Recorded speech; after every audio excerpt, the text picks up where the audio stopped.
So hello everyone, তোমরা সবাই কেমন আছো? আশা করি সবাই আছে ভালো। সো ব্যাপারটা হলো, আজকে আমাদের গ্রামের এখানে শনি পুজো হচ্ছে।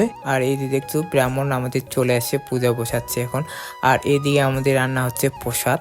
এখানে অনেক ধরনের সবাই মিলে প্রসাদ রান্না করা হচ্ছে। আর এখানে পূজা বসানো হয়ে গেছে। তো ব্যাপারটা হলো, পুজোটা এবার আমাদের একটু তাড়াতাড়ি হচ্ছে, নাহলে প্রতিবার একটু লেট হয়। সো দেখো আস্তে আস্তে অনেক লোকজন এখানে চলে আসছে। এখন হচ্ছে অঞ্জলি দেওয়া, পূজা প্রায় শেষের দিকে। সো ফাইনালি পূজা আমাদের শেষ হয়ে গেল।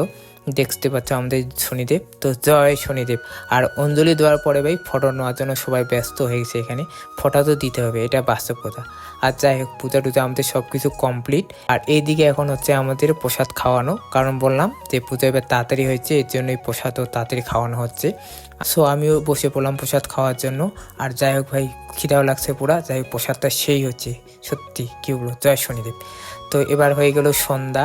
তো সন্ধ্যার দিকে একটু আবার প্রসাদ রান্না করতে হবে, কারণ আমি এখন একটু রান্না করতেছি।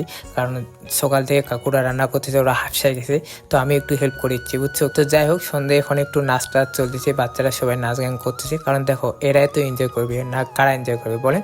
তো যাই হোক, এখন হয়ে গেল সব শেষ, এখন সব সমাপ্ত, এখন সবার বাড়ি যাওয়া পালা। তো দেখতে পাচ্ছ। তো মিনি ব্লগটা কিরকম লাগলো, অবশ্যই ভালো লাগলে লাইক কমেন্ট শেয়ার।